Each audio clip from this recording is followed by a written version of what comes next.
Assalamualaikum warahmatullahi wabarakatuh. Perkenalkan, nama saya Herlinda Maidinia. Saya dari Fakultas Universitas PGRI Kanjuruhan Malang, Prodi Pendidikan Guru Sekolah Dasar kelas A tahun 2021. Pada hari ini, saya akan menyampaikan sebuah dongeng fabel untuk anak sekolah dasar kelas tinggi dan untuk memenuhi tugas dari Bapak dosen Dwi Agus Setiawan dalam mata kuliah Bahasa Indonesia. Di sini saya akan berperan sebagai seorang guru sekolah dasar kelas tinggi. Selamat menyaksikan. Assalamualaikum warahmatullahi wabarakatuh. Bagaimana kabarnya anak-anak hari ini? Tentunya sehat semua ya. Nah, sekarang Bu Guru akan melanjutkan materi tentang mendongeng yang judulnya Monyet dan Kupu-Kupu. Coba perhatikan anak-anak, di dalam dongeng ini ada 6 tokoh binatang, yaitu ada binatang monyet, kupu-kupu, kelinci, kura-kura, bebek, dan singa. Nah, dari 6 binatang ini anak-anak memiliki tokoh utama, yaitu ada monyet dan kupu-kupu. Akan tetapi mereka berdua ini memiliki peran yang berbeda, yaitu antagonis yang berperan sebagai jahat atau yang dibenci teman-temannya, dan protagonis berperan sebagai tokoh yang baik atau disukai oleh teman-temannya. Pasti anak-anak sudah paham mengenai peran-peran dalam tokoh, karena Ibu sudah menjelaskan dalam materi minggu kemarin. Dan binatang yang lainnya itu sebagai tokoh pembantu. Nah, Ibu sekarang akan mendongengkan sebuah cerita fabel yang berjudul Monyet dan Kupu-Kupu. Ibu harap anak-anak semua mendengarkan dan juga menyimak dengan cermat apa yang akan Ibu ceritakan. Monyet dan Kupu-Kupu. Di sebuah hutan yang lebat, yaitu bernama Hutan Indah, tinggallah para hewan dengan berbagai jenis, mulai dari singa, kupu-kupu, monyet, kura-kura, bebek, dan kelinci. Pada suatu hari, sang raja hutan singa sedang sakit parah. Sang putri pun tidak tega melihat sang raja hutan kesakitan. Putri raja tidak bisa memberikan obat, dan hanya lemon merahlah yang bisa menyembuhkannya. Akan tetapi anak-anak, dengan ketinggian pohon raksasa yang sulit untuk dinaiki, karena begitu licin dan tinggi, sehingga putri raja tidak bisa mengambilnya. Dan putri raja hutan mengadakan sebuah sayembara pada binatang lainnya. Dan barang siapa yang bisa mengambil lemon merah itu yang berada di atas pohon raksasa, maka sang putri akan memberikan sebagian harta milik sang raja dan diangkat menjadi anak sang raja hutan singa yang kedua. Itu semua sudah diperintahkan oleh sang raja hutan. Mendengar sayembara itu anak-anak, hutan pun menjadi ramai akan perbincangan mengenai sayembara dari sang putri raja hutan. Kupu-kupu pun menghampiri kawan-kawannya dan mulai bertanya. Teman-teman, apakah kalian akan mengikuti sayembara itu? Seekor bebek pun menjawabnya. Iya, aku pasti akan mengikuti sayembara itu. Karena aku ingin menjadi penguasa harta dari sang raja hutan. Lalu kura-kura pun ikut menjawab pertanyaan dari si kupu-kupu. Iya, aku juga ingin mengikuti sayembara itu karena aku ingin menjadi putra sang raja hutan. Nah, kelinci pun meloncat-loncat sambil menghampiri si kupu-kupu anak-anak dan bertanya. Iya, aku juga ingin mendapatkan sebagian harta milik sang raja hutan. Dan nampaknya terlihat hewan yang bergelantungan di pohon hutan menghampiri kupu-kupu dan berkata, Oh, a, oh, a, oh, a. Iya, aku juga ingin mengikuti sayembara itu. Lalu, kamu bagaimana, kupu-kupu? Kupu-kupu pun menjawab pertanyaan dari si monyet.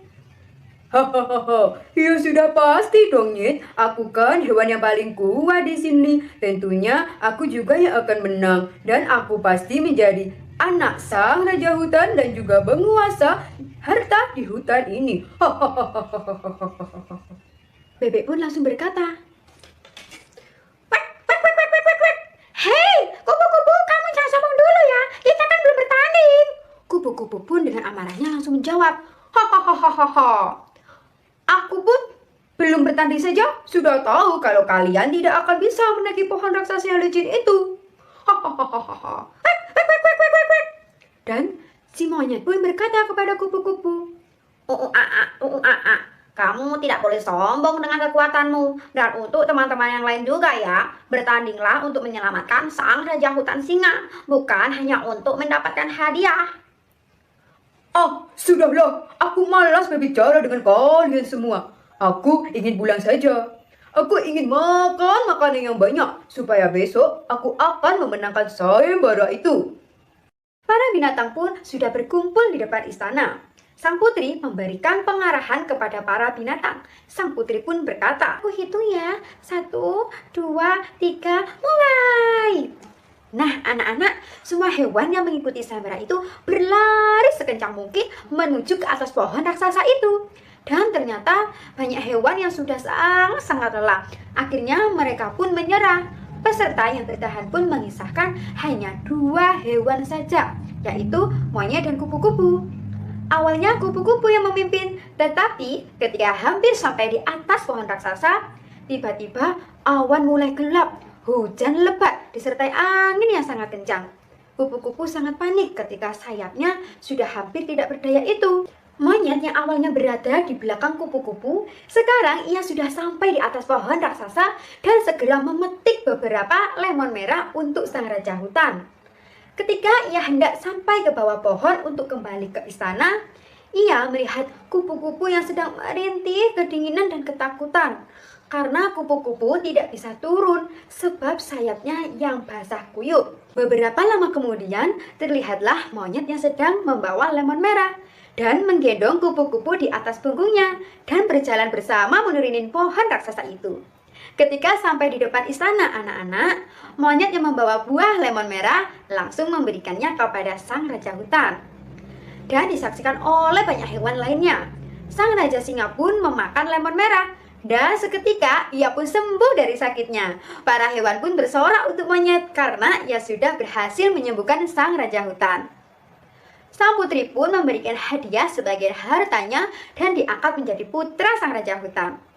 Sang putri berkata kepada monyet, Monyet, aku sangat berterima kasih banyak kepadamu. Kamu sudah berhasil menyembuhkan sang raja hutan singa dengan buah lemon merah yang kau bawa.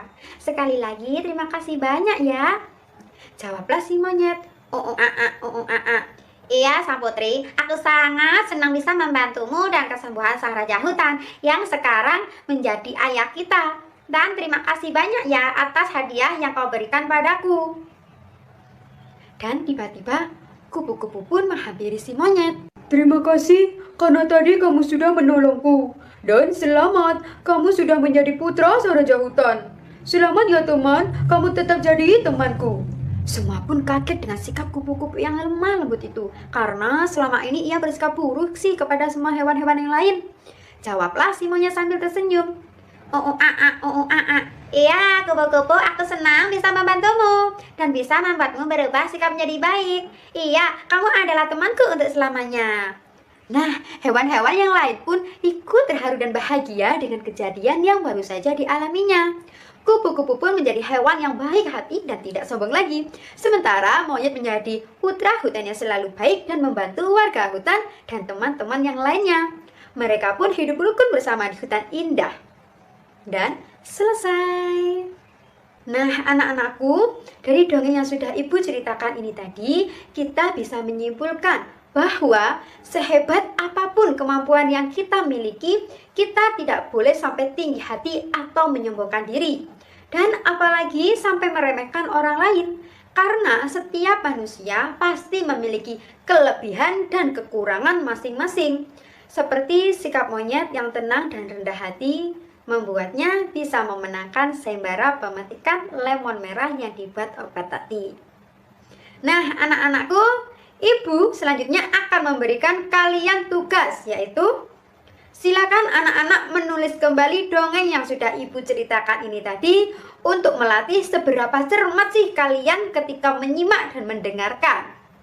Dan jangan lupa untuk menulis unsur-unsur yang terdapat dalam dongeng ini tadi. Apakah ada pertanyaan anak-anak?